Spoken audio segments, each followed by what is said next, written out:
उसके बाद फिर गए हो उसी विकास नगर में उसी डॉक्टर के पास, चेकअप कराया तो दोनों किडनियां ठीक। सुन रहे हो ध्यान से,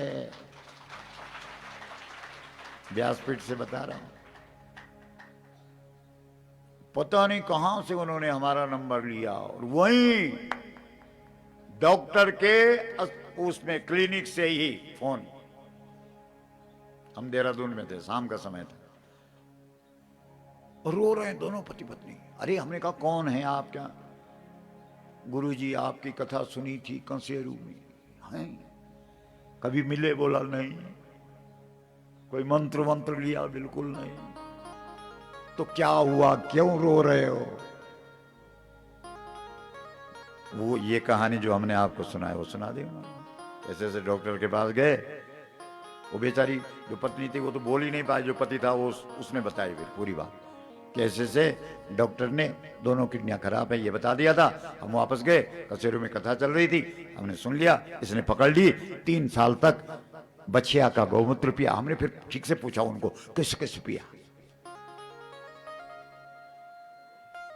बोला जो छोटी बच्चियां थी, जो घास भी खाती थी, जो दूध भी पीती थी, उसका गौमूत्र हमने 3 साल तक पिया गुरुजी। आज ही अभी उसी डॉक्टर के पास आए हैं और अस्पताल से ही आपको फोन कर रहे हैं। इस डॉक्टर ने कह दिया कि तुम तो पूरी तरह से ठीक हो गए हो। बोलो। बोला इस डॉक्टर ने कहा कि किसने तुमको कहा? उससे फोन और हमने आपका नंबर ले रखा था।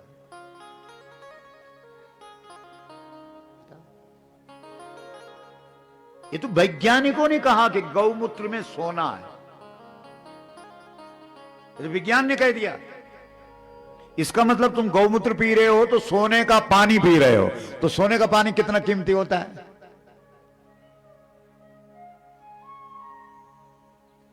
सोचो जरा। और फोकट का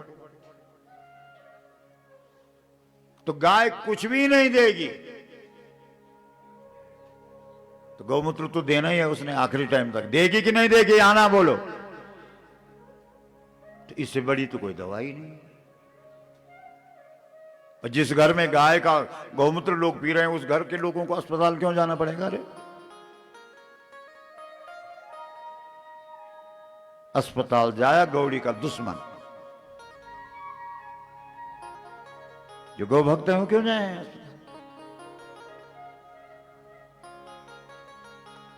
समझ रहे हो? ये सब तो बलदाव भैया का भी नाम रख दिया। उसके बाद और दिन निकले। अब श्री कृष्ण ने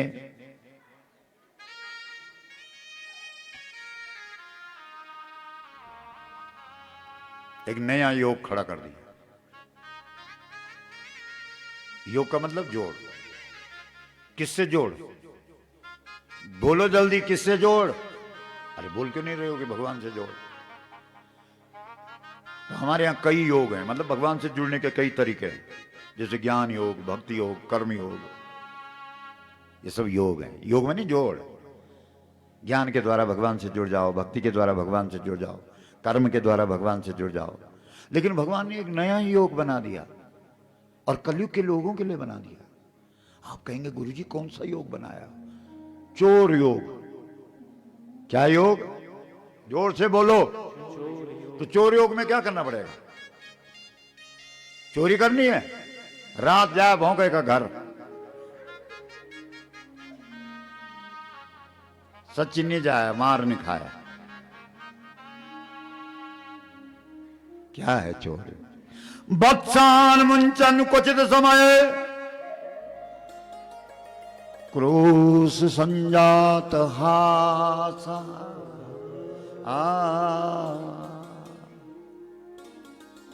स्तेयम स्वात् बत्यथ दधिपयः कल्पितैः स्तेययोग।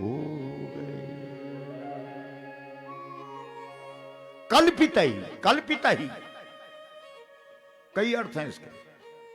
कलयुग के लोगों के लिए बना दिया नया योग। क्या? स्तेय योग ही। स्तेय कहते हैं चोर, चोरी, चोर योग बना दे। अब इस चोर योग में कितनी बार नहाना पड़ेगा, कितनी बार खाना पड़ेगा, कितनी बार मंदिर में जाना पड़ेगा, कितनी बार आसन लगाना पड़ेगा, कितनी माला जपनी पड़ेगी, कितनी पूजा करनी पड़ेगी, कितना व्रत रखना पड़ेगा, कितना घंटे सोना पड़ेगा। हर एक योग का अपना अपना विधान है, विधि है। बोलो, तो चोर योग में क्या करना? कुछ भी नहीं करना। तुम कभी न नहाया जा, तुम दिन भर खाने रहो, रोटी या बाहर ही दिखे या सीधा भीतर। वैसे तो नियम यह है कि एक गिलास को कितनी बार चापना चाहिए? 32 बार। कौन है यहां जो 32 बार चापता है रोटी को? सच बोलना। रोटी को एक गिलास रोटी 32 बार। अरे गुरु जी का नहीं 32 बार। या तो रोड तो बह रहे देखे हम भीतर है, बीच में तो कष्टी को तो है नहीं। पेट नहीं तो लेटर बॉक्स नहीं।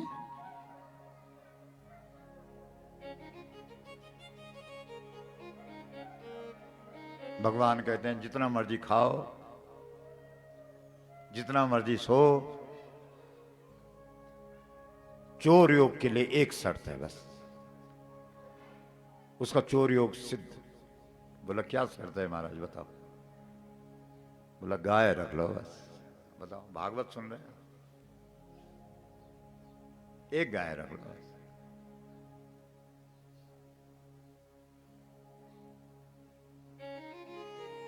अगर गाय रख देंगे तो बोला मैं आऊंगा। कहां? तुम्हारे घर में। बिना मंत्र के आऊंगा, बिना पूजा के आऊंगा, बिना यज्ञ के आऊंगा, बिना बुलाए आऊंगा। और भगवान बन के नहीं आऊंगा, क्योंकि भगवान बन के आऊंगा तो तुम्हारे होश उड़ जाएंगे। क्योंकि कहां से अब परात लाओ, और कहां से पानी लाओ, और कहां से दूध लाओ, और कहां से दही लाओ, और कहां से घी लाओ, और कहां से दीपक लाओ, और कहां सब कुछ करना पड़ेगा कि नहीं?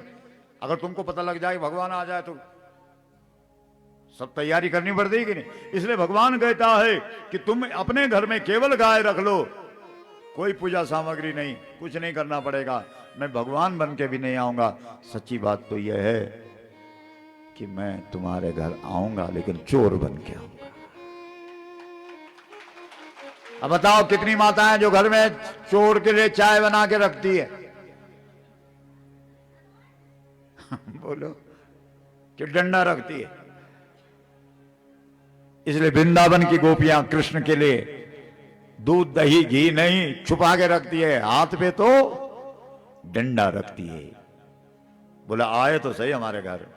लेकिन श्री कृष्ण कहता है जिन घरों में गाय होती हैं वो घर के लोग अगर हाथ पे डंडा भी रखते हैं तब भी मैं दरवाजे से नहीं तो खिड़की से जाऊंगा, लेकिन जरूर उस घर में अंदर जाऊंगा।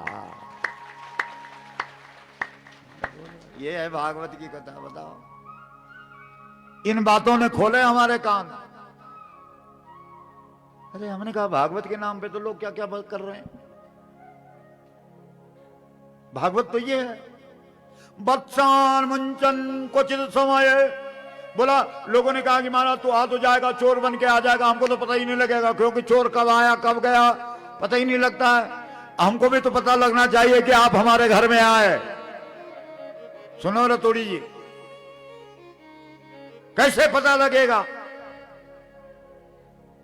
कि तू हमारे घर आया? बोला बत्सान मुंचन, तेरी गाय का बछड़ा खोल दूंगा। क्या करूंगा? चोर कोई ना कोई निशानी अपनी छोड़ देता है, और कृष्ण चोर तेरे घर जब आएगा तो क्या निशानी छोड़ेगा? बत्सान मुंचन, जो तेरे घर में छोटा बछड़ा होगा उसे खोल दे। और जिस दिन तुम्हारे घर में कोई बछड़ा खुला मिले समझ लेना आज कृष्ण आया था। लेकिन तुम्हारे घर में जिस दिन बछड़ा खुला मिलता है उस दिन तुम बछड़े को भी मारते हो, गाय को भी मारते हो, और ये भी कहते हो कि बांधा किसने था, उसकी भी खबर लेते हो।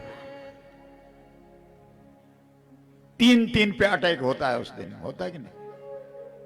और भागवत कह रहा है कि मैं आऊंगा, चोर हो ना, लेकिन कुछ ना कुछ निशानी छोड़ दूंगा। बोलो वो निशानी भी बता दे। बक्सान मुंचन क्वचित समय, बोला समय बता दे। बोला नहीं, चोर का कोई समय नहीं, रात में आता है लेकिन कभी भी आ सकता है, 12 बजे 2 बजे। क्या करेगा? निशानी कैसे पता लगेगा घर वालों को कि तू हमारे घर आया था? बछड़ा खोल दूंगा। सुबह उठ करके गौधाम में जाना, गाय के पास जाना, और बछड़े ने दूध पी रखा होगा और उछल रहा होगा, समझ लेना कि आज आया था।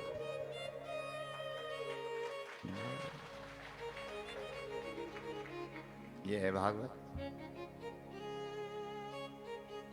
जरूर आऊंगा, तुम्हारी कोई पूजा नहीं लूंगा, तुम्हें कोई परेशान नहीं करूंगा, कुछ नहीं करूंगा। हाँ, दूध दही घी तेरे घर में होगा तो उसको भोग जरूर लगा दूंगा। बताओ। द्रव्यालाभे सगृह कुपितो। श्रीमद् भागवत के अंदर मक्खन के लिए द्रव्य शब्द का प्रयोग किया। द्रव्य, द्रव्य अलाभ है। अगर तेरे घर में न दूध है, न दही है, न घी है, न मक्खन है, गाय का कुछ भी नहीं है, अलाभ है, मुझे कुछ नहीं मिला अगर तेरे घर में गाय का, तो सगृह कुपितो, उसमें नागराजा का दोष हो जाएगा।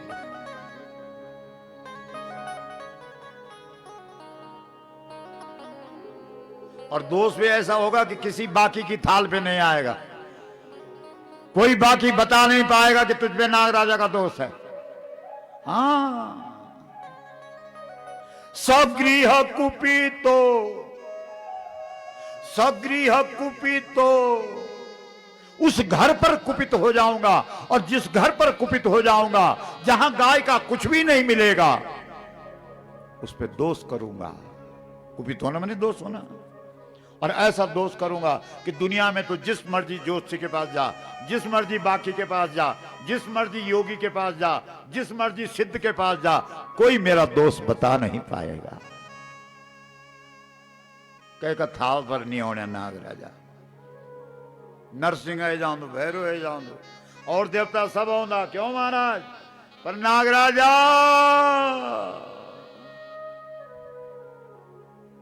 एतरू छोटू देवता नहीं कि कहीं की थाल पर रह जाओ। बराबर। या चुपक्रो सतोकान, और जय पर दोष कर लू, जख जाल और तखी, गाड़ी पर बैठा लू तो गाड़ी को एक्सीडेंट, घर बना लू तो मकान बाद में, छत बाद में पड़ी, दीवार पहले टूटी, पता ही नहीं लगे कने टूटिया। खाणू बना लू तरो ते भी जोड़ पड़ी, दजा अब खा खीर।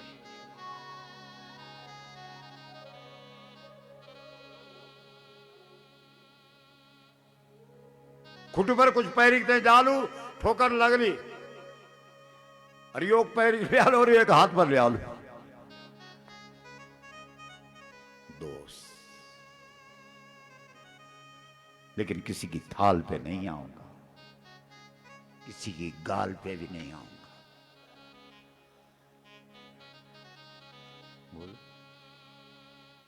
कृष्ण है, कृष्ण है।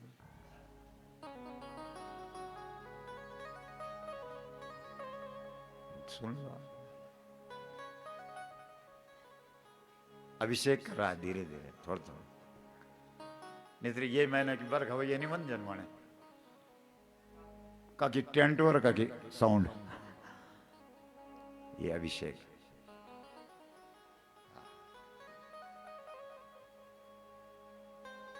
ये अरे सच्ची बात तो ये है कि वृंदावन की गोपियों का मन चुरा दिया है। क्या चुरा दिया? जोर से बोलो।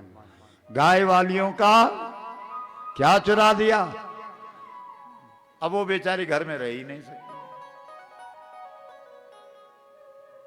रात तब खुलती है जब यशोदा के घर में पहुंच जाती है। दरवाजा बजाते 3 बजे। 3 बजे दरवाजा बजा रहे, कौन आया? चोर तो नहीं है।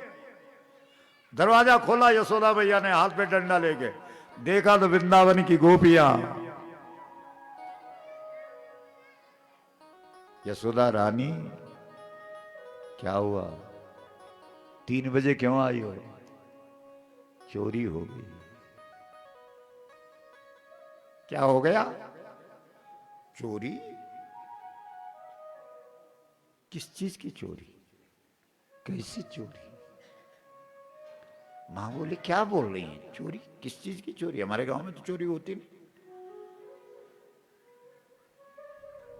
अरे बोलती क्यों नहीं हो? क्या चोरी हुआ? तो इन गोपियां, ये जो गाय वाली देवियां हैं, इनके अगल बगल एक तरफ लक्ष्मी खड़ी है और लक्ष्मी, और एक तरफ सरस्वती खड़ी है। ये दिखाई नहीं दे रही है। देवियां हैं, देवी देवता दिखाई देते हैं क्या? लक्ष्मी खड़ी है, सरस्वती खड़ी है, और हमेशा गोपियों से कहती रहती है कभी हमारा उपयोग करो ना, कभी थोड़ी हमारी सेवा ले लो। हमारा मन करता है कि गाय वाली देवियों का थोड़ा सा काम हमारे द्वारा हो जाए तो हमारा जीवन भी सफल हो जाए। हम बैकुंठ से इसलिए धरती पर उतरी हैं कि कोई गोपी हमारा उपयोग करती है। इसलिए जब यशोदा जी ने बार बार डांट के कहा बोलती क्यों नहीं है, क्या चोरी हुआ, तो बगल में देखती है तो देवी खड़ी है। कौन? सरस्वती। और सरस्वती किस चीज की देवी है? बोलने की। तो गोपी ने भी इशारा कर दिया कि आज जरूरत है, बोल अब दे उत्तर। तो सरस्वती खट से कंठ में बैठ गई। किसके? गोपी के।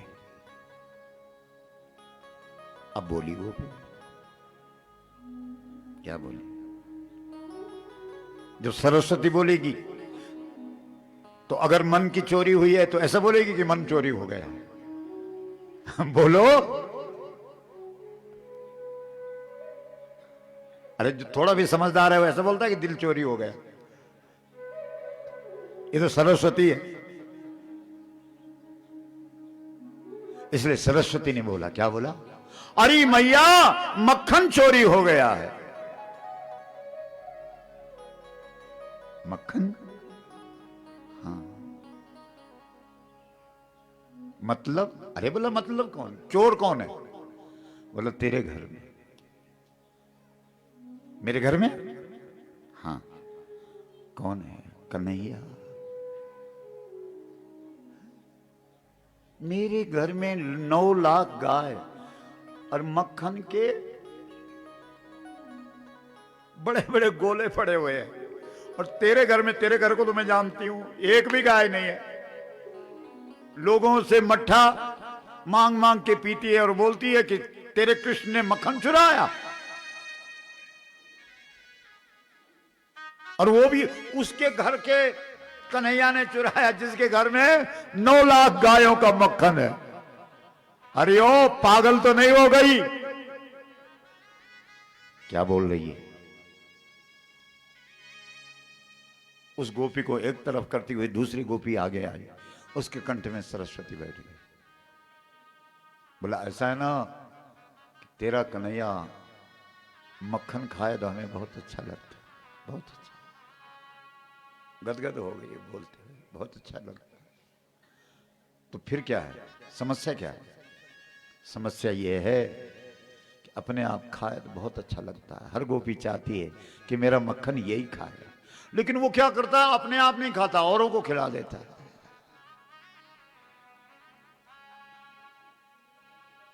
तो कन्हैया वहीं खड़ा है, उसकी भी नींद खुल गई। गाय वालों की चर्चा हो रही और भगवान की नींद न खुले, ऐसा कभी होता है क्या? तो यशोदा मैया कन्हैया को देख के बोलती, अय लाला क्या बोल रही हैं ये? ऐसा होता है क्या? तू इनके घरों में जाकर के मक्खन निकालता है फिर अपने आप नहीं खाता है, औरों को खिलाता है, ऐसा होता है क्या? बोला हाँ री मैया, तूने तो समझाया है कि बेटा जीवन में जब भी कुछ मिले अकेली मत खाओ, दूसरे को खिलाओ। तेरी बात तो मानता हूं। यशोदा मैया बोल रही हो क्या रहा? इतने में तीसरी गोपी दो को धक्का मारती हुई आगे आती है। अरे ओ यशोदा मैया, ये अपने आप खाए तो भी चले, ये औरों को खिलाए तो भी चले, पर पता ये क्या करता है? बोला क्या करता है? बोला ये हमारे घरों से मक्खन निकाल निकाल करके बाहर बंदरों में बांट आता है। अब तू ही बोल,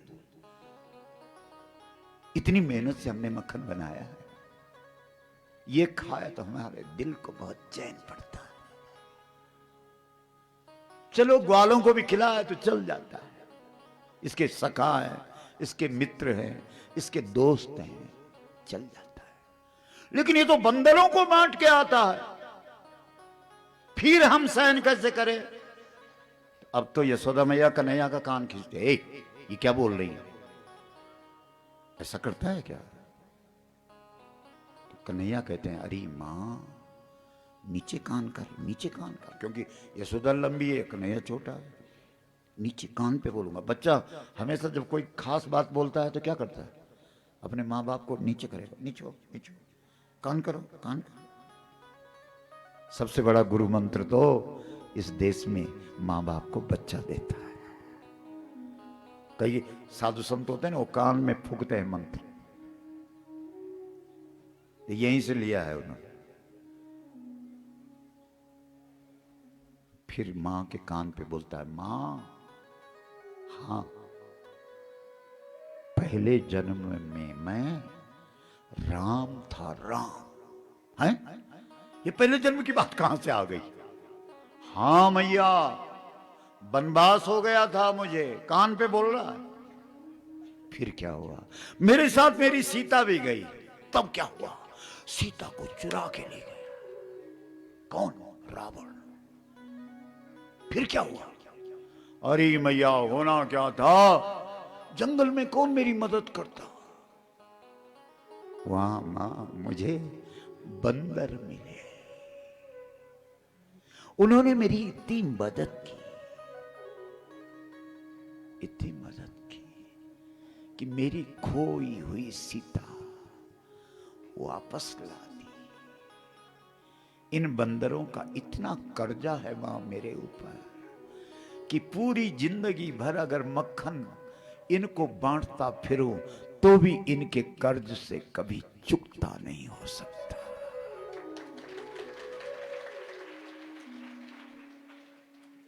इसको कहते हैं भगवान की लीला।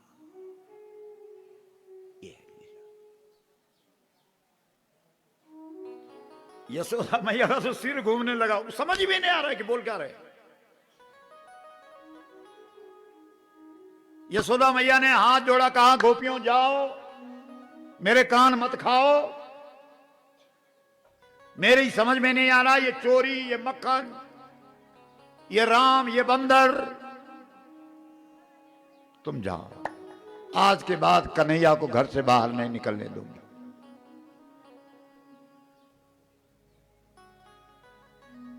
गोपियां रोती हुई गई, बोला अब वो भी गया। यशोदा मैया ने कन्हैया का कान पकड़ा और गौधाम में बंद कर दिया, बाहर से ताला लगा दिया, बंद रहा। अब कर चोरी। कन्हैया ने जहां बंद हुआ वहीं मिट्टी खोदी, गौएं रहती हैं, और गाय के चरण की रज, आहा, और निकाली वो मिट्टी और खाने लगा। क्या खा रहा है बोलो? मिट्टी। लेकिन कौन सी मिट्टी है? बोलो, ये कृष्ण का चरित्र अवर्णनीय, अनुपम मिट्टी खा रहा है। बलदाव भैया ने देख लिया खिड़की से, दौड़ के गया, अरे ओ मैया, मैया मटको बनेगी तेरू कन्हैया, अरी मैया मटको बनेगी तेरू कन्हैया। इसमें बनाने एक भजन क्या है यार, कैसे भजन वाले हो।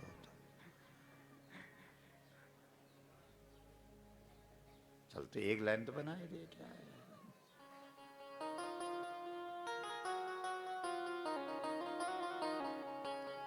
अरे मैया मटको बनेगी तेरू कन्हैया, ओ रे मैया मटको बनेगी तेरू कन्हैया, मैया मटको बनेगी तेरू कन्हैया, ओ रे मैया मटको बनेगी तेरू कन्हैया।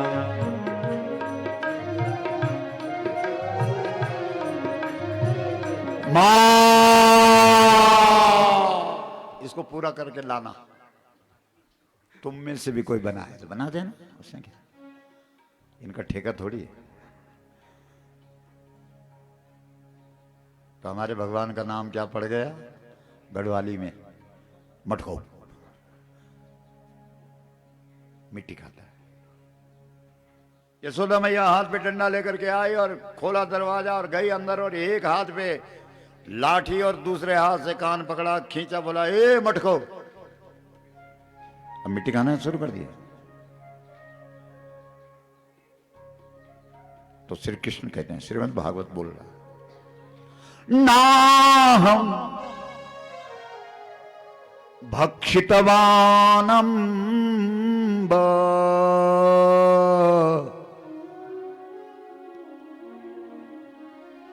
नहीं खाए, मिट्टी नहीं खाए। फिर बोला ये सब बोल रहे हैं जिन्होंने देखा है, कह रहे हैं सर्वे मिथ्या विशंसिना, ये सब झूठ है।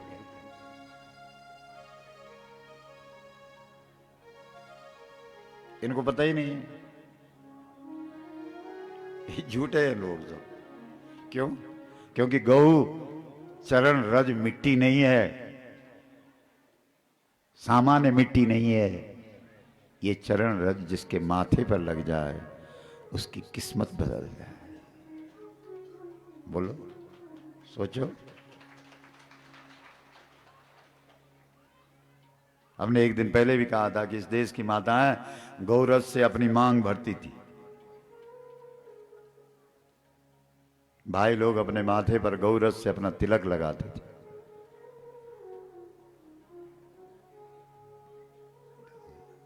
नहीं खाई, मुकर गया, क्यों नहीं? मतलब मुकरने का मतलब क्या हुआ? अरे बोलो मिट्टी थोड़ी है। निर्ममंत स्वयं दधि,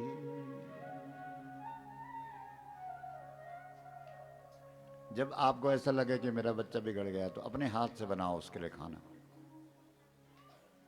जो बाजार में खाता है वो चीजें अपने हाथ से खिलाओ उसे, घर में बना के, आदत सुधर जाएगी। देखो यशोदा जी को लगा कि मैं तो खाना बनाती नहीं, दासियां बनाती है, नौकरानियां, और नौकरानियों का खाना खा खा करके ये चोर हो गया, इसलिए अब मैं बनाऊंगी। इसलिए रसोई में किसी दूसरे को प्रवेश देना ही नहीं चाहिए। रसोई अपने हाथ, जब से हमारी रसोई दूसरे के हाथ पे गई तभी से गड़बड़। बच्चे बिगड़े, बूढ़े बिगड़े, जवान बिगड़े, सब बिगड़े। कब से? जब से क्या बिगड़ी? रसोई बिगड़ी। अच्छे घर में नहा धो करके शुद्ध वस्त्र, सारा वर्णन है इसमें भागवत। क्षौमंबा सपृथुकटि तटे बिभ्रति सूत्र नक्तम, ये जो जौन सारी तुम्हारा ये घाघरी और ये ऊपर क्या डांठू, इसको बांध करके, और वो ऊपर का क्या है इसका नाम, कुर्ती पहन करके, आहा कुर्ती, आहा घाघरी कुर्ती, तब बनाती है यशोदा मैया। भागवत में यही है, यही ड्रेस है। इसलिए इस ड्रेस वालों के लिए तालियां बजा।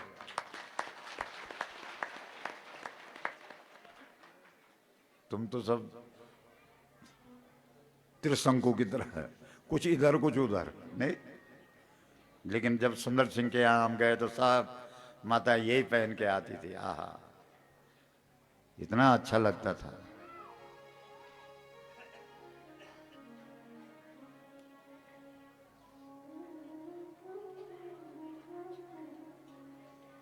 रज्वा कर श्रम भुज चलत, आहा 3 बजे दधिमंथन। दधिमंथन का समय 3 बजे। बोलो, पुरानी तुम्हारी दादी दादी सास 3 बजे दधिमंथन कर देती थी। तो वो उसको भगवान बोलता था, ए दादी नीचे बैठ। और तुम मर गए उस कृष्ण को बुलाते बुलाते, कभी सुपनमा भी नहीं होने। और उस दादी की घाघरी पकड़ता था पीछे से, वहां बैठ बुढ़ी।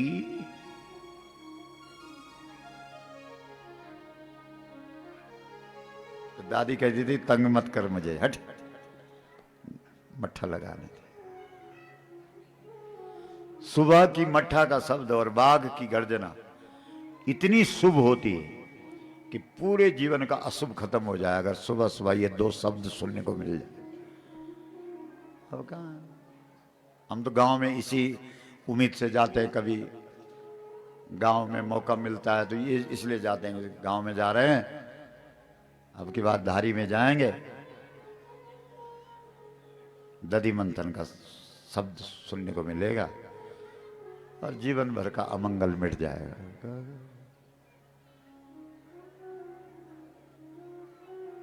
बेचारू साधु राम जी बटर लियो दो बाजार को।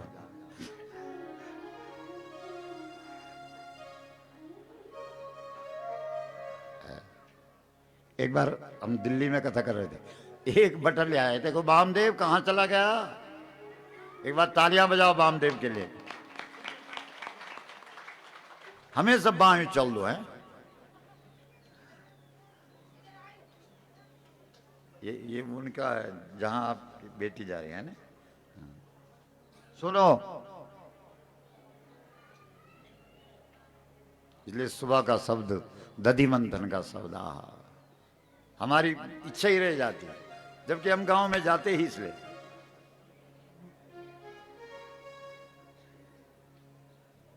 दधि मंथन का शब्द तो 3 बजे दधि मंथन। कृष्ण खड़ा हो गया, यशोदा जी की घाघरी पकड़ के, जो वो वाली घाघरी, जौन सारी घाघरी, माँ जी बैठ नीचे, बिठा दिया। अरे बोलो तेरे को क्या जरूरत है, बड़े बड़े ऋषि मुनि मंथन कर रहे हैं भागवत पे, रामायण पे, वेद पे, पुराण पे, उपनिषद पे, तेरे को क्या जरूरत है, नीचे बैठ। और सीधे गोद में बैठ के और मां का दूध पीने लगे। लेकिन चूल्हे पे भी दूध रखा हुआ है, रसोई का सीन है, चूल्हे का दूध को लगा के ओहो अब तो हमारा नंबर ही नहीं लगेगा।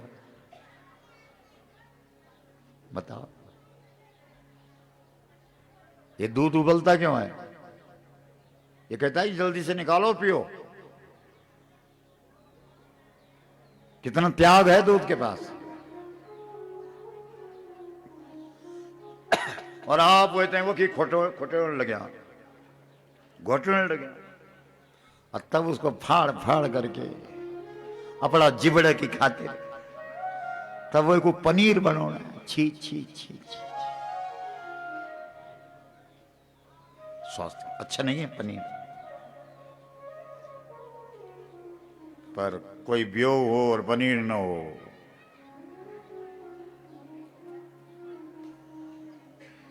दूध को विकृत किया गया है, नहीं किया गया, फाड़ दिया।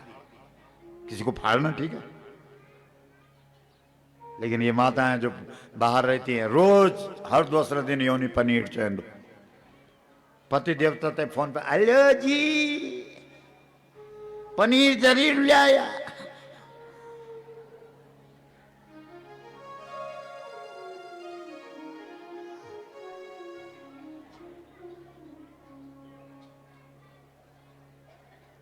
श्री कृष्ण को फेंक दिया यशोदा मैया ने। दूध बचाने के चक्कर में। और भगवान ने कहा अच्छा दूध कीमती और मैं अच्छा दुनिया कीमती और मैं, संसार कीमती और मैं, जगत कीमती और जगदीश फेंक दिया। ओहो लगता है सारी वृंदावन की गोपियों का मन तो चुरा लिया, लेकिन अपनी मां का मन नहीं चुरा पाया। इसलिए आज चोरी गोपियों के घरों में नहीं अपने घर में होगी। बोलो श्याम सुंदर भगवान की जय।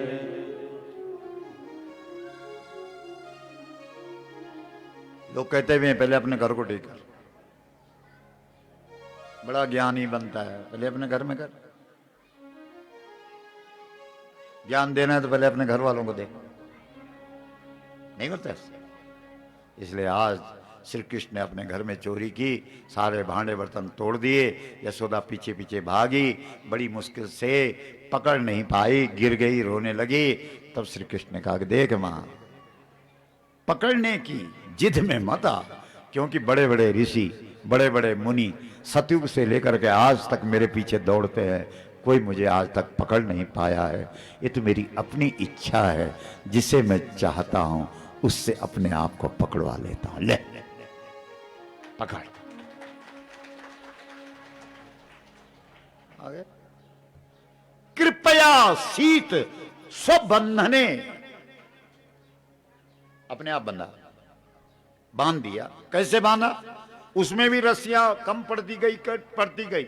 सारे घर की रस्सियां, जिस पर घास लाती है, जिस पर लकड़ियां लाती है, जिस पर और काम होते हैं, कोई रस्सी भी कृष्ण को बांध नहीं पाई। आखिर में एक सखी ने कहा मां उस रस्सी से बांध जिससे तू गाय को बांधती।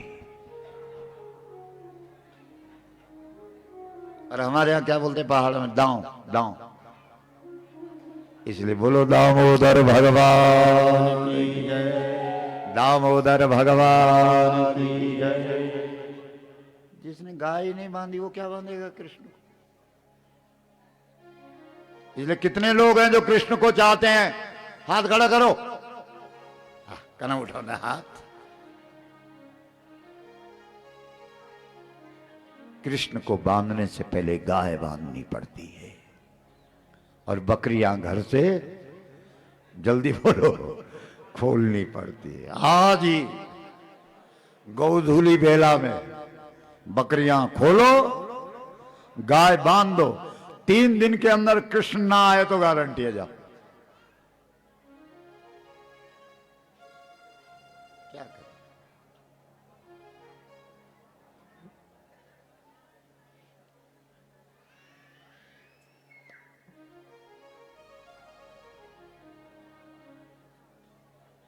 तो आखिर दामोदर भगवान की। तो बंधे हुए भगवान 2 पेड़ों के, अर्जुन वृक्षों के बीच से निकले। वो दोनों देवता थे, पेड़ बन गए। कब कौन पेड़ बन जाए, पत्थर बन जाए, पता थोड़ी लगता है। क्या समझे आप? आ गई समझ में? हमारा भी नंबर कब लग जाए, पेड़ पौधा पत्थर ठोकर खाते रहो सबकी, घोड़ा गधा कच्छर बनते रहो। हमको तो भाई पार होना है। तो पार कौन करेगी? जल्दी बोलो, हाथ खड़ा करके बोलो गौ माता। समझ गए आप? धारी के भाई बहन समझ गए कि बैतरणी नदी कौन पार कराएगी? जोर से बोलो। लेकिन किसके आंदोलन में खड़ा होना पड़ेगा? गौ आंदोलन। अब जब जब हम तुम्हें बुलाएंगे तो आओगे कि नहीं? मुश्किल। क्या भरोसा?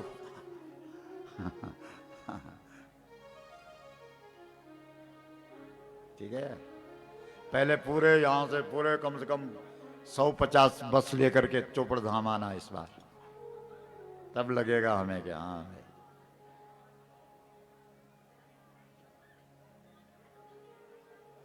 नागराजा को थौल 6-6, 10-10 लाख लोग आते हैं सेम में, और सब जंगल में समा जाते हैं। नहीं, आज भी आप गए होंगे कहीं।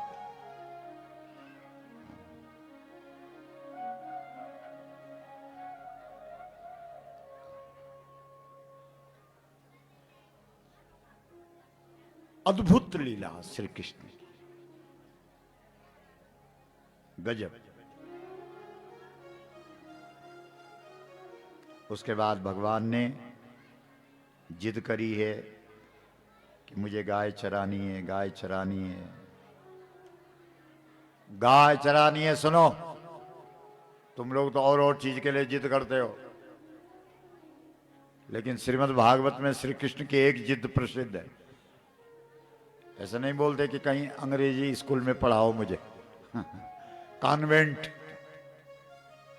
कॉन्वेंट में पढ़ने वाले सब क्या बनते हैं? सर्वेंट। और सर्वेंट का अर्थ क्या होता है? मालिक। तो बोल क्यों नहीं रहे हो फिर? नौकर नहीं। इसलिए श्रीमद् भागवत सर्वेंट नहीं बनाता, स्वामी बनाता, मालिक बनाता। इसलिए पुराने जमाने में हमारे यहाँ महात्माओं को क्या बोलते थे, अभी भी बोलते हैं, स्वामी जी बोलो, ओम नमो नारायण।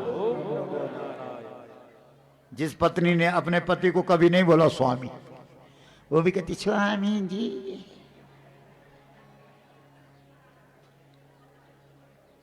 वो एक तक कभी ना बोली जो रोटी देना रोज, यो कखन बनी स्वामी। क्योंकि हमारे देश में जो छोड़ता है वो स्वामी होता है, और जो जोड़ता है वो गुलाम होता है। आ गई समझ? छोड़ो। श्रीमद् भगवत गीता में भगवान के पीछे पड़ गए लोग कि महाराज शांति कैसे मिलेगी, कैसे मिलेगी, कैसे मिलेगी। भगवान ने कहा त्यागात, बोलो जोर से बोलो, शांति। छोड़ दे, उसमें है शांति। पकड़ने में थोड़ी है शांति। श्रीमद् भागवत के अंदर एक चील है, उसने एक मांस का टुकड़ा उठाया, उसके पीछे हजारों चील पड़ गए।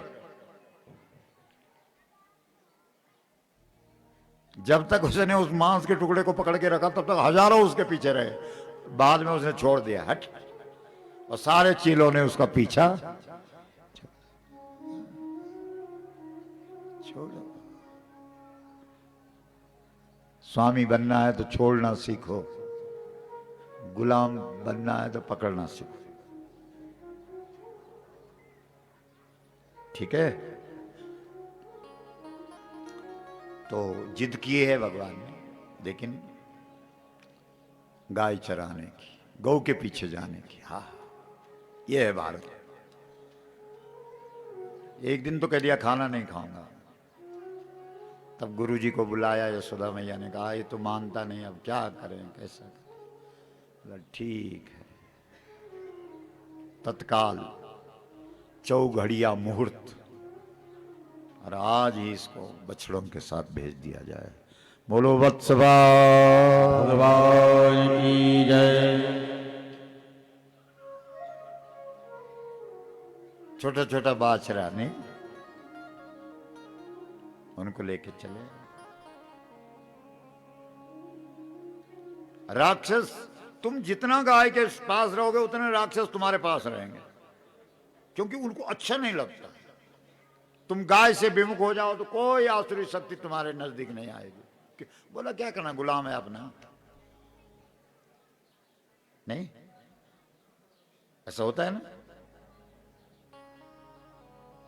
इसलिए राक्षसों की भी लाइन लगी हुई। एक राक्षस ने कंस से कहा कि महाराज मैं जाता हूं, उसको पटक के आऊंगा। बोला क्या बन के जाएगा? बोला देख लिया मैंने, उसको बछड़ों से बहुत प्यार है। तो फिर बोला मैं बछड़ा बन जाऊंगा, और वो बछड़ा समझ के मुझसे प्यार करेगा, और मैं उसको पटक दूंगा।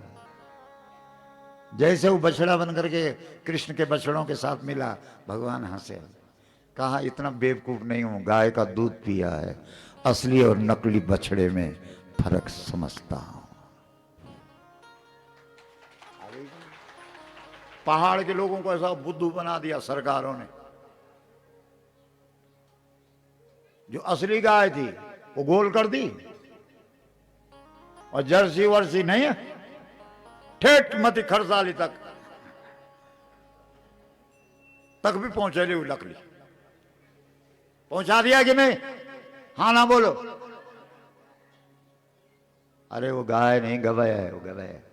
वेद ने उसको कहा गवया, गो सदृश, बोलो गवया। हाँ गुरुजी मेरी तो गाय रखी हुई है, और देखी हुई गाय, उसके दूध से कैंसर आया देश में। तेरे को दूध पीना लायक नहीं, तेरे को घी खाना लायक नहीं, तेरे को दर्शन करना लायक नहीं। फिर भी सरकारों ने पूरा, और सबसे ज्यादा हमने देखा हिमाचल में और हमारे पहाड़ों में आ गई वो। जिस घर में भी देखो वही पहुंच गई। धारी वालों की तो नहीं रखी हुई है नकली जर्सी वगैरह। बोल क्यों नहीं रहे हो? साधुराम बोला था छानी पर रखें कि देखो नहीं कोई यंत्र नहीं। अरे भाई तुम तो एक दृष्टांत दे रहे हैं। अधिकतर लोग छानी पर ये वास्ता रखना पता लगने नहीं कहे कि असली की नकली। आ गई समझ में? इसलिए ये जो सरकार है, जो गाय के द्रोही लोग हैं, ये नकली। हाँ हाँ ये भी गाय है, रखो। इसलिए बछड़ा बन के गया, श्री कृष्ण ने पटक दिया उससे, पनपने नहीं दिया। ये गाय नहीं, उसका मूत्र पीने लायक नहीं, न मत पीना, कहीं पी के मर मत जाना।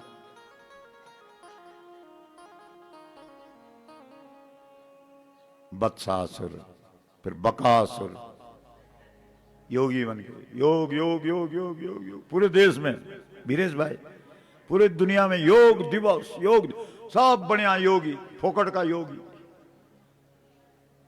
द्विचार आसन सीख ले और बन गया योगी। नहीं है?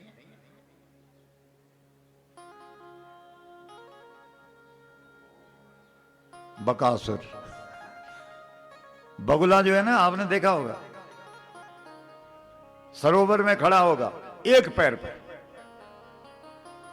जो सीधे लोग हैं, उस वाल्मीकि रामायण में प्रसंग है, राम जी कहते हैं लक्ष्मण, पश्य लक्ष्मण, ए लक्ष्मण देख। क्या? इस बगुले को देख, एक पैर पर खड़ा है। बकह परम धार्मिक, बहुत धर्मात्मा है ये। लक्ष्मण जी ने कहा क्या बोलूं बड़े भाई से, ये धर्मात्मा है। अब बड़ा बोल रहा है, लेकिन उसके अंदर जो मछलियां थी वो चुप नहीं रही। उन्होंने कहा हे राम जी, इस बगुले की बड़ाई कर रहा, ये नकली योगी की बड़ाई कर रहा, ये तो नकली है, ये तो मछली खा रहा है। मछली खाने के लिए टांग खड़ी कर रखी है कि जैसे ही मौका लगेगा मछली कोई बाहर दिखे टक। गाय नकली, योग नकली, बकास बत्सासुर, बकासुर, अघासुर।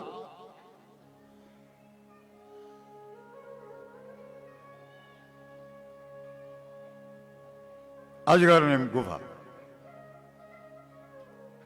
मुख खोल दिया, गुफा बना रखी है, फलानी गुफा, फलानी देवी की गुफा।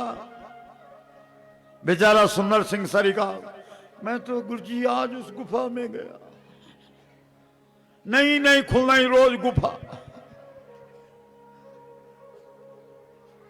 ये बाटा पर भी खुली है वो गुफा, है ना। अरे का के पीछे ना पड़ो, ये ब्रह्मखाल का थोड़ा आगाड़ी गुफा। उत्तरकाशी के ऊपर गुफियारा,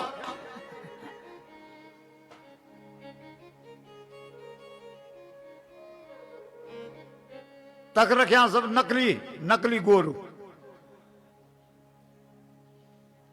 और उत्तरकाशी वाला सब अपनी रोटी लिखते जाना, मैं गुफियारा ले जानो, नकली चीजें। ग्वाल वालों ने सोचा ये सब गुफा है, यहां भजन करते हैं, गुफा के अंदर भजन करने में अच्छा लगता, आवाज गूंजती है। वो अजगर का मुख था, उसमें घुस गए और श्री कृष्ण ने कहा, ओ क्या होगा, क्या मेरे ग्वाल बाल सब गया, ये नकली के चक्कर में पड़ गए। इसलिए श्री कृष्ण ठाक से पीछे से उसके मुख में, तब अंदर जाके भगवान प्राणायाम फुलाया फुलाया फुलाया फुलाया अपना शरीर और तक अब फाड़।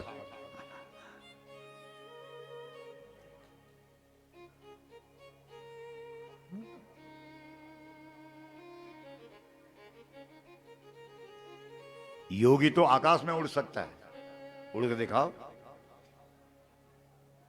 योगी तो पानी में चल सकता है, चल के दिखाओ। योगी थे हमारे वो पूर्वज, जो अभी तक भी कुछ देवता लोग आग में चलते हैं, पानी पे चलते हैं, वो थे योगी। उनको बनाओ गुरु।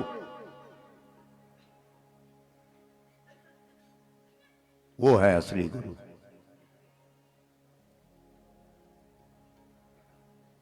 ये सब श्रीमद् भागवत कमाल की कथा है। उसके बाद भगवान गोपाल बने हैं और गोपाल बन करके ब्रह्मा जी भी आए हैं यहां। जब वत्सपाल बने, ब्रह्मा को भी भ्रम हो गया था।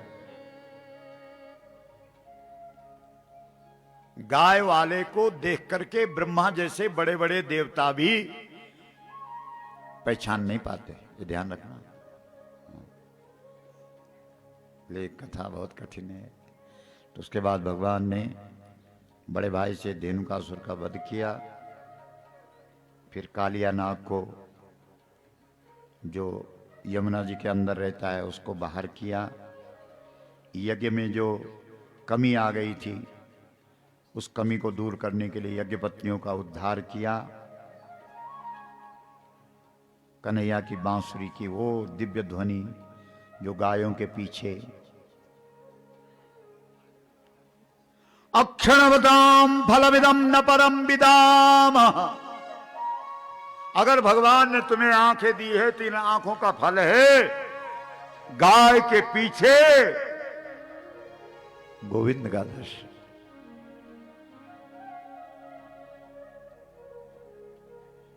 जिस दिन तुम्हें किसी सच्चे गौ भक्त के दर्शन किसके पीछे हो गए, बोलो, बस समझ लेना आज हमें भगवान के दर्शन। ये है दर्शन।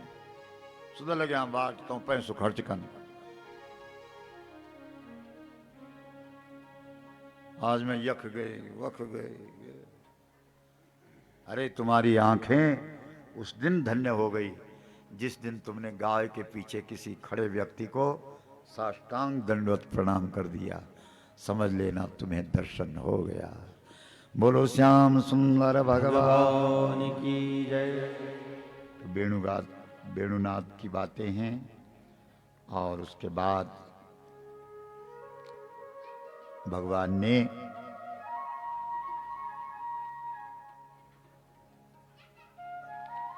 गोवर्धन धारण किया है। गोवर्धन का एक ही मतलब है, गौ को बढ़ाओ। वर्धन का मतलब बढ़ाना है। भगवान ने एक ही पहाड़ उठाया है। उस पहाड़ का नाम क्या है, जल्दी बोलो, हाथ खड़ा करके बोलो। कहां है वो पहाड़? बोलो वृंदावन।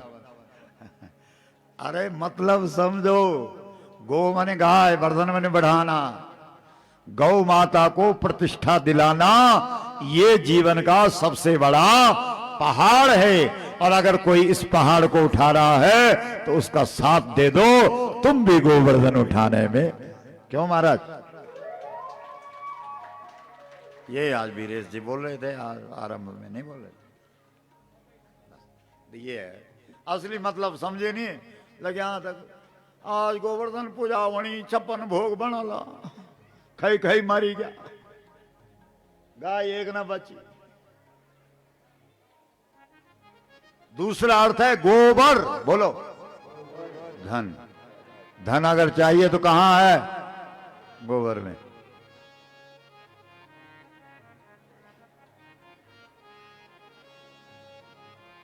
तीसरा अर्थ है गो, बोलो बर धन। गाय के पास वरदान वाला धन है। इस कलयुग में बोलो, इस कलयुग में कोई दूसरा वरदान देने का अधिकारी नहीं है। इस युग में न ब्रह्मा आएगा, न विष्णु आएगा, न शिव जी आएगा वरदान देने। जब भी देगी वरदान तो कौन देगी? हाथ खड़ा करके बोलो, कौन देगी वरदान? गौ माता। ठीक है धारी वालों? हाँ, धारी धारी रखा, धारी नहीं आरी नहीं बन दिया तो भगवान की रासलीला है। उस रासलीला में भगवान सब गोपियों को रात को बुलाते हैं। रात को बुलाने का मतलब गोपियों की परीक्षा लेते हैं, देखते हैं ये सच्ची हैं कि नकली हैं कि असली। जब गाय वाला बुलाए, गाय का काम पड़ जाए, तब दिन हो और रात हो ये मत देखना। अप्रैल है कि जून है ये मत देखना। दिसंबर है कि जुलाई है ये मत देखना। जब भी गाय के लिए काम करने के लिए भागना पड़े तो भागो भागो भागो भागो। इन गोपियों को भागने दो। कल ठीक 9 बजे कल कथा का समापन है। कल 2 यहाँ बेटियों का विवाह भी है, ज्योति और काजल, काजल और ज्योति। ठीक है, उनको भी आशीर्वाद देना है। उनकी बारात है तो बारात वाले तो जानते हैं आपके कैसे होते हैं, नहीं? चारों तरफ तो उनके मुख होते हैं, इसलिए खड़ा खड़ा खिलाना पड़ता है उनको, क्योंकि पुराने जमाने में बैठ के तो वही खाते थे जिनका। तो इसलिए कल कथा ठीक 9 बजे आरंभ हो जाएगी और आप सब आइए। हमें पता भी लग जाएगा कि कितने लोगों ने। कल हमने यहाँ पर चोपड़ धाम की जो दिव्य विभूति है वो भी लाई है, और कल आज तक नहीं दिया हमने, क्योंकि हमको पता है क्यों देते हैं हम आज तक। कल देंगे। थोड़ी धूप भी लाई है क्योंकि तुमको दिखाना है कि धूप क्या होता है। गोबर और ये धेनुमानस जिन लोगों ने अभी तक नहीं ले गए, अपने लिए तो ले जाना है, अपनों के लिए भी ले जाना है। बेटी के लिए, जवाई के लिए, समधी के लिए, रिश्तेदारों के लिए।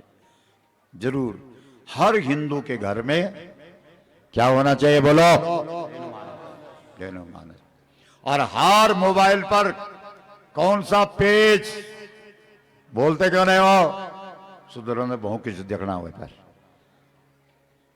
हमारे नाम का जो पेज है उसको सब्सक्राइब करो।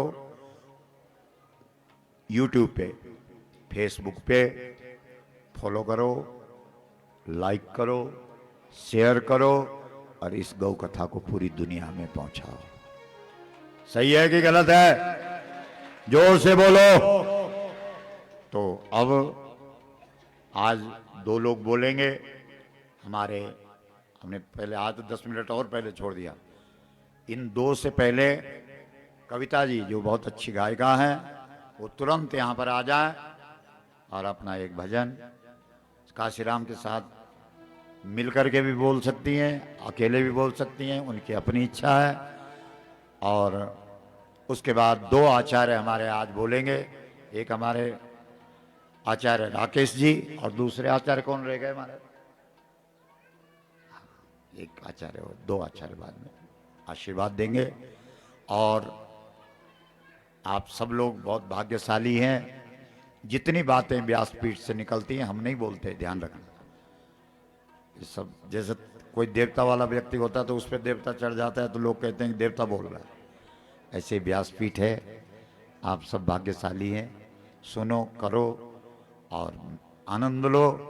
और सब लोग विधिवत, कुछ माताएं मेरे पास आई थी कि दीक्षा, मंत्र दीक्षा, तो सुबह आप 8 बजे से 9 बजे के बीच में 1 घंटा, जिनको लगे कि हमें गुरुजी से इस रास्ते की, इस मार्ग की दीक्षा मंत्र प्राप्त करना है, तो वो ठीक 8 बजे से 9 बजे के बीच में आएंगे।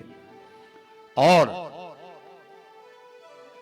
यहां पर इतने लोग जिनका नाम हम ले रहे हैं, ये हमारे पास आएंगे।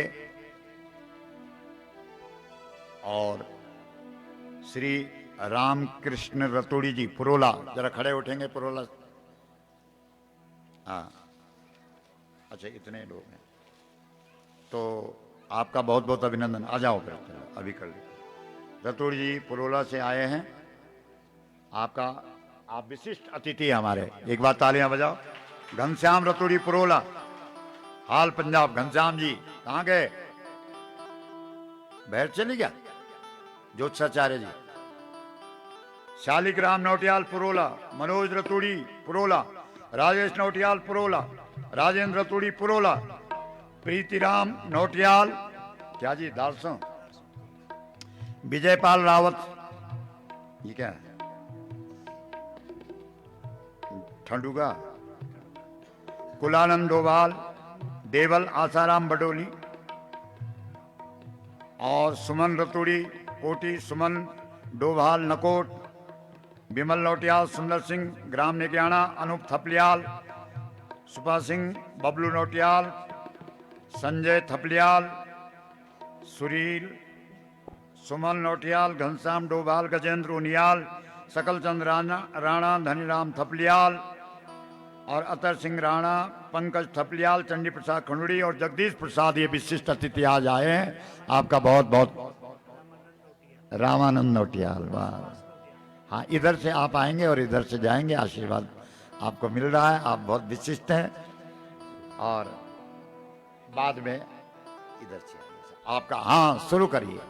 बोलो गौ माता की, गंगा मैया की, यमुना मैया की, विशाल भगवान की, रुद्रेश्वर महादेव की, भद्रकाली माता की, दिव्य चौपड़ धाम की, श्रीमद्देवी भागवत महापुराण की, श्रीमद् भागवत महापुराण की, देनुमान सदग्रंथ की, इष्ट देवताओं की, ग्राम देवताओं की, देवताओं की, सनातन संस्कृति की, सत्य परंपरा की, ग्राम देवताओं की, अर्चनकर्ताओं की, समस्त गौ भक्तों की, सत्य सनातन संस्कृति की, उत्तराखंड धाम की, भारत माता की। ओम नमः पार्वतीपतये हर हर महादेव। गौ माता, राष्ट्र माता, गौ माता, राष्ट्र माता, गौ माता, गौ माता, गौ माता, हारा हारा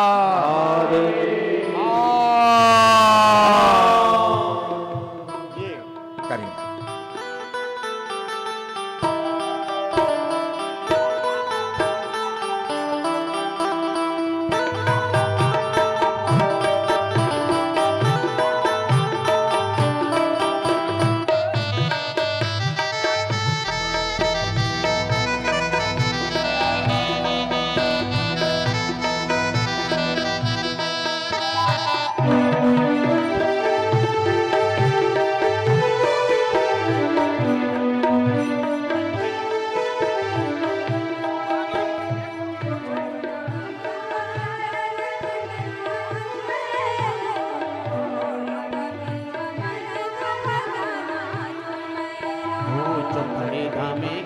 प्यारा कन्हैया झूमे लो, गुरु का बीच मरे तो भगवाना झूमे लो।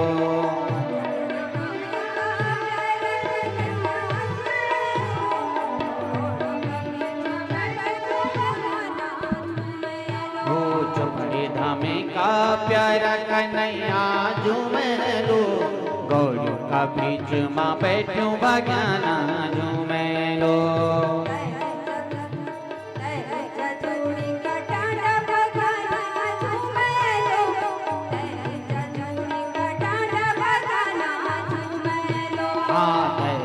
जूड़ी का डांडा भगाना झूमे लो ऊंचा जूड़ी का डांडा भगाना झूमे लो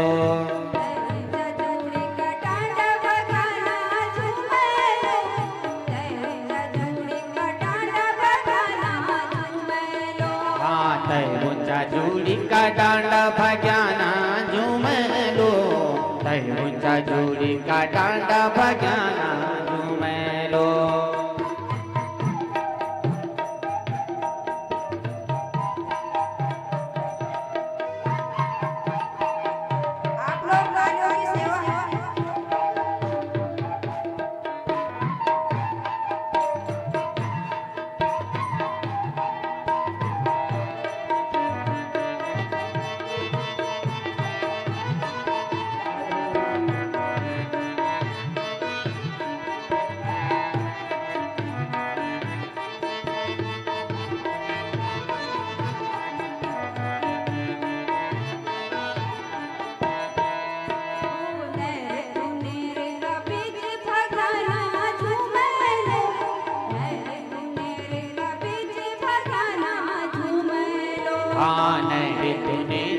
बीच भगाना झूमे लो अरे तूने रे का बीच भगाना झूमे लो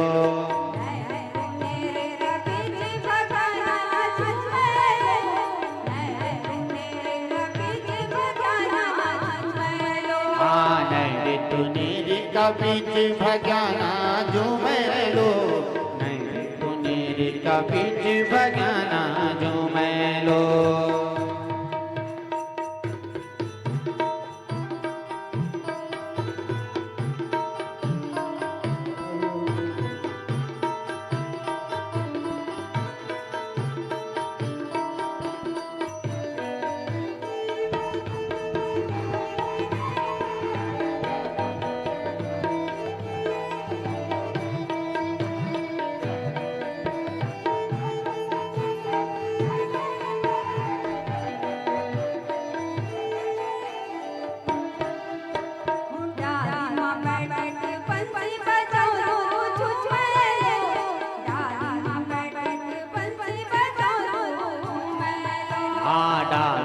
बैठिक बंसी बजा दो झूमे लो तारे माँ बैठिक बंसी बजा दो झूमे लो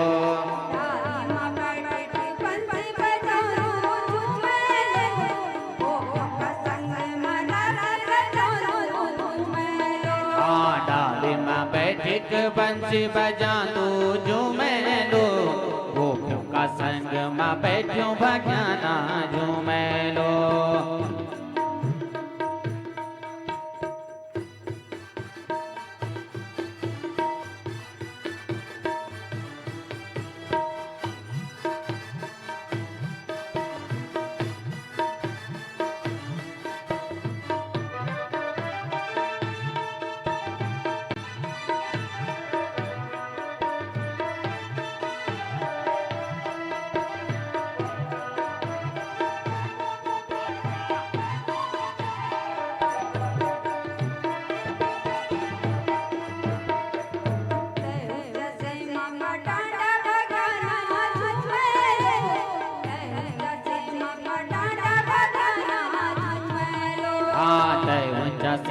का डांडा भगाना झूमे लो ऊंचा से का डांडा भगाना झूमे लो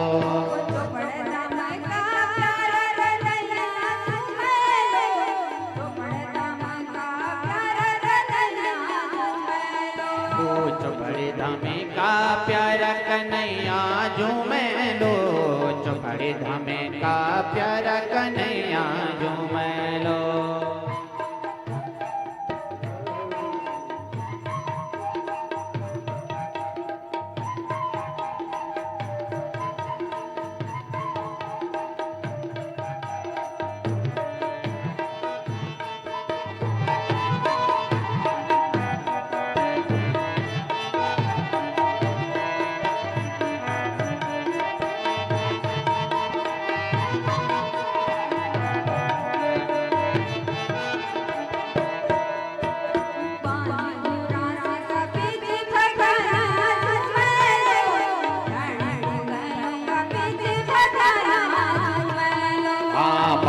बुरास का बीच भगाना झूमे लो घड़ी बुराई का बीच भगाना झूमे लो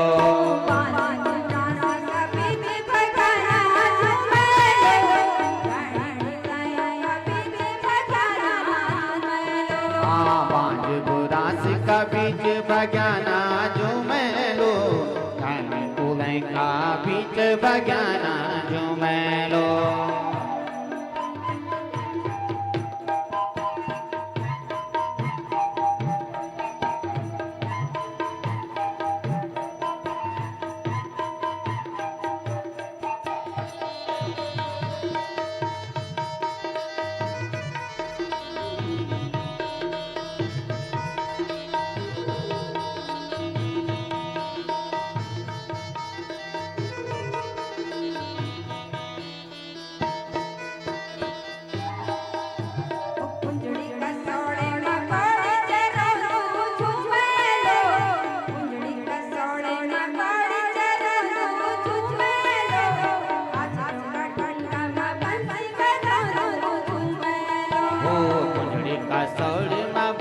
बजा दो झूमे लो अछड़ी का सौर मारे दो बगाना झूमे लो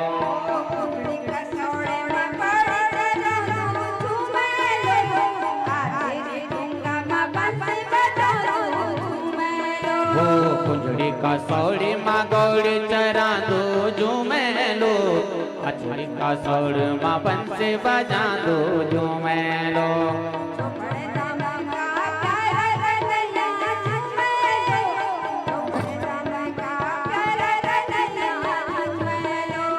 चौपड़ी धामे का प्यारा कन्हैया झूमे लो चौपड़ी धामे का प्यारा कन्हैया झूमे लो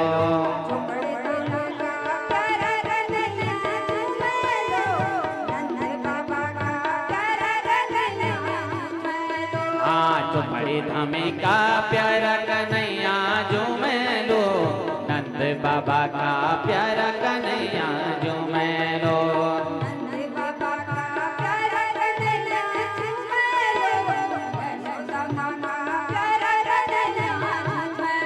आनंद बाबा का प्यारा कन्हैया झूमे लो यशोदा माँ का प्यारा कन्हैया झूमे लो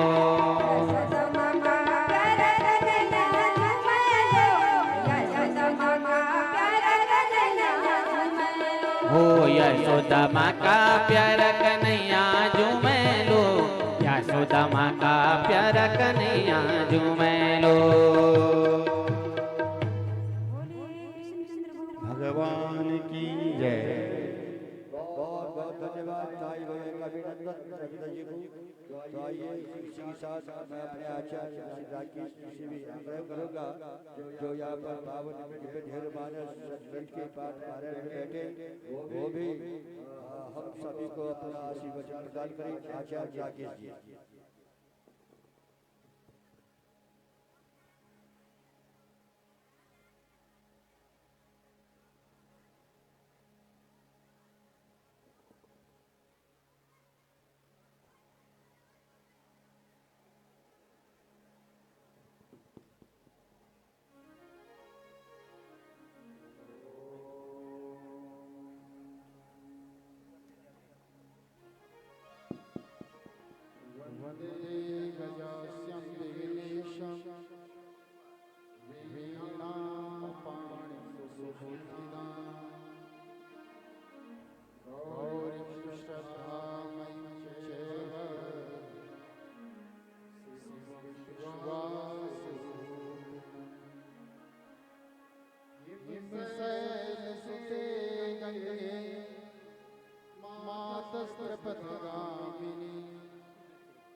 विष्णुपदी नमस्तुभ्यं भवदुःखनिवारिणि बोले सर्वदेव गौ माता जय श्री कृष्ण चंद्र भगवान जय श्रीमद् भागवत महापुराण जय श्रीमद् देवी भागवत पुराण की जय व्यासपीठ पर विराजमान पूज्य सतगुरुदेव भगवान के चरणों में वंदन करते हुए यहाँ पर समस्त आचार्य वृंदों के चरणों में वंदन करते हुए, समस्त विप्र समाज के चरणों में वंदन करते हुए आए हैं जितने भी यहाँ पर आगंतुक हैं, श्रद्धावान मातृशक्तियां, मेरे भाई बंधु, आपके हृदय में रहने वाले भगवान रुद्रेश्वर का जो दिव्य छवि आपके हृदय में है, उस परब्रह्म परमेश्वर को मैं दंडवत प्रणाम करता हूं और आप समस्त मातृशक्तियों को, क्योंकि बिना माताओं के कोई भी कार्य अधूरा है। किसी भी कार्य में अगर मातृ शक्तियां अग्रसर भूमिका में अगर आगे बढ़ चढ़ करके हिस्सा ना लें तो वह कार्य अधूरा रहता है। पूज्य गुरुदेव दिव्य धेनुमान सदग्रंथ की महिमा हम सभी को बता रहे हैं श्रीमद् भागवत महापुराण के माध्यम से। ये सामान्य ग्रंथ नहीं है, इस ग्रंथ के अंदर अलौकिक दिव्य शक्ति है। अपने जीवन की मैं अपना आपको घटना सुनाऊं तो आप लोग दंग रह जाएंगे। मेरे विवाह को 18 वर्ष हो गए थे और मेरे घर में कोई संतति नहीं थी। अपने जीवन की मैं वास्तविक घटना आपको बता रहा हूँ। पूरे देश के अंदर मैंने जा करके डॉक्टरों को दिखाया, डॉक्टरों ने साफ मना कर दिया कि तेरे संतान नहीं हो सकती। लेकिन उस गौ माता की दिव्य शक्ति, उसका दिव्य चमत्कार और जो हमारी भावना गौ माता के प्रति जो हमारी भक्ति, उस भक्ति ने इस जीवन को सार्थक किया। मेरी धर्म पत्नी 1 वर्ष तक दिव्य चौपड़धार धाम में रही। लगभग अपने गर्दन तक का वहां पर गड्ढा खोदा गया, उस गड्ढे में गोबर भरा गया। उस गोबर के अंदर 2-2 घंटे मेरी धर्मपत्नी खड़ी रही और उस गोबर के गड्ढे में बैठने से उसके शरीर के अंदर की जो भी व्याधियां थी वो सब खत्म हुई। और नित्य उसने 1 वर्ष तक दिव्य धेनुमान सदग्रंथ का पाठ किया और उस दिव्य धेनुमान सदग्रंथ के पाठ से आज मेरे घर में 8 वर्ष की एक दिव्य साक्षात गंगा स्वरूपा अक्षय तृतीया को जिसका जन्म हुआ, अक्षया का जन्म मेरे ऊपर बहुत बड़ी कृपा।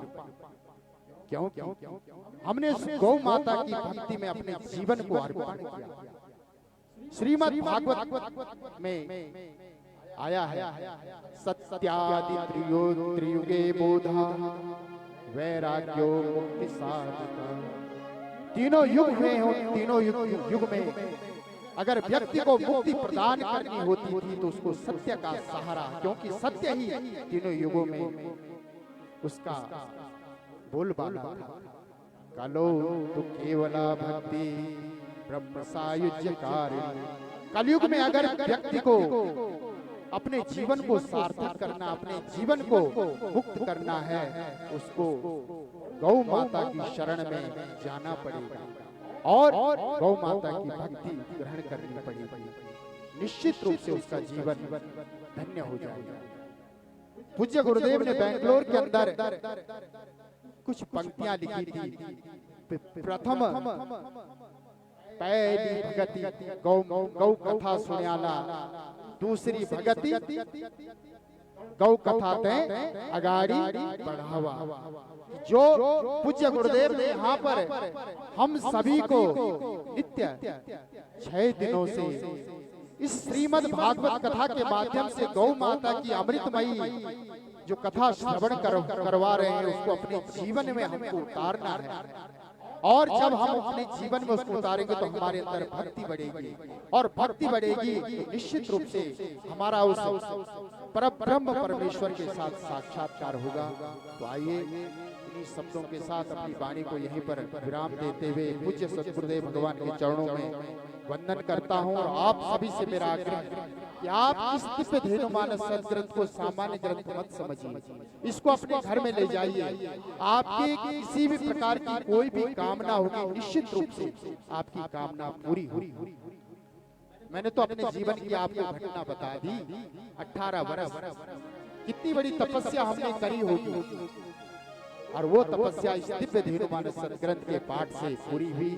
और पूज्य गुरुदेव का जो संदेश, यहाँ पर इतनी मातृशक्ति आई। आज हर मातृशक्ति अपने हाथों में एंड्रॉइड फोन को रखता है, हर भाई अपने हाथों में एंड्रॉइड फोन को रखता है। हमारी कथा श्रवण करना तब सार्थक होगा अगर हमने पूज्य गुरुदेव के संदेश को उनके पेज को लाइक करके उसको आगे बढ़ाना है, तो हमारा ये कथा श्रवण करना सार्थक होगा। तो अपने शब्दों को यहीं पर विराम देते हुए पूज्य सदगुरुदेव भगवान के चरणों में वंदन करता हूँ। बहुत बहुत धन्यवाद, प्रणाम। बोले गौ माता की मां।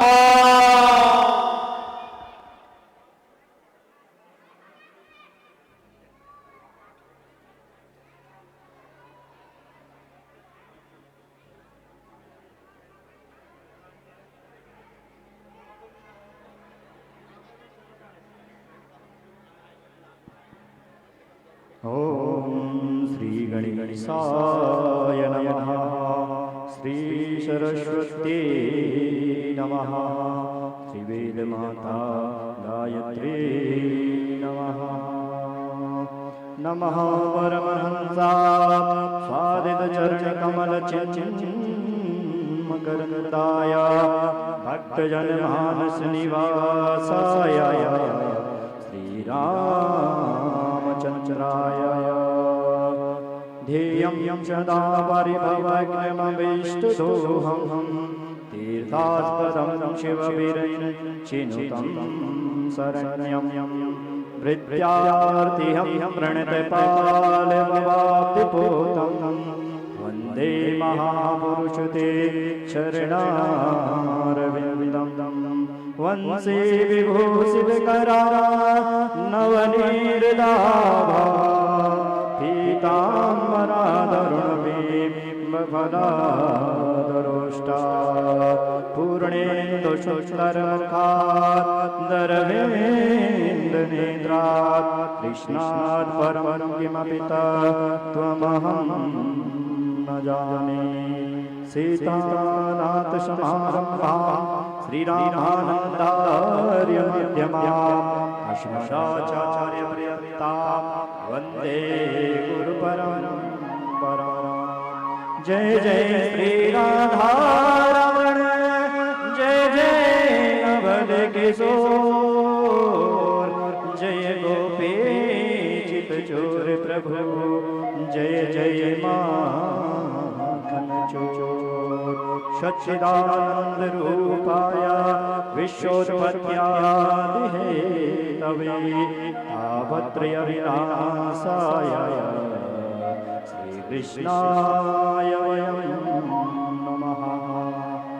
परम मंगलमय भगवत स्वरूप श्रीमद् भागवत सप्ताह ज्ञान यज्ञ में विराजमान पूज्य महाराज श्री को सादर नमन एवं मंचासीन सभी विप्रजनों को सादर प्रणाम एवं दूर दूर से आए हुए श्रद्धालु भक्तजन एवं श्रद्धामयी माताएं एवं बहनों सभी को जय श्री राधे। एक बार हाथ खड़े करके जय जय श्री राधे बोलिए। भागवत भगवान की जय, पूज्य गुरुदेव भगवान की जय हो। ओम नमः पार्वती पतये हर हर महादेव शंभो। बड़ी सौभाग्य की बात है कि इस गांव में यह श्रीमद् भागवत ज्ञान यज्ञ का आयोजन हो रहा है, जिसमें हमारे प्रिय गुरु भाई अमित डोभाल जी का सानिध्य हमें मिला और उनके पिताजी के द्वारा यहाँ पे बहुत सुंदर व्यवस्था सभी के लिए रखी गई है। हमें बहुत खुशी हुई कि इस प्रकार के आयोजन या शादी में हो रहे हैं, जो सभी के लिए एक प्रेरणा का स्रोत है कि शादी भी हो रही है और भागवत कथा भी हो रही है। तो ऐसे आयोजन समय समय पे होते रहे, इससे भी हमें बहुत कुछ सीखने को मिलेगा। बोलो भागवत भगवान की जय। तो भागवत क्या है? एक है भागवती गंगा और दूसरी है भागीरथी गंगा। भागवती गंगा का प्रादुर्भाव भगवान के मुखारविंद से हुआ है और भागवती गंगा भगवान के चरणारविंद से प्रकट हुई है। तो दोनों में स्नान करने का एक महत्व है। जैसे आप गंगा में स्नान करने के लिए आपको घर से निकलना पड़ता है, हरिद्वार जाना पड़ता है। आप अभी प्रयागराज में कुंभ में स्नान करने गए होंगे तो आपको घर से निकलना पड़ा और वहां जाके आपने स्नान का लाभ प्राप्त किया। और एक है भागवती गंगा, जिसमें स्नान करने के लिए आपको कहीं नहीं जाना, या तो स्वयं आपके सानिध्य में विराजमान है और आप इसमें निरंतर आज छठवें दिन स्नान कर रहे हैं। तो आपका घर बैठे या गंगा आपके घर पे आ गई, अपने गांव में आ गई। तो धन्य है आप।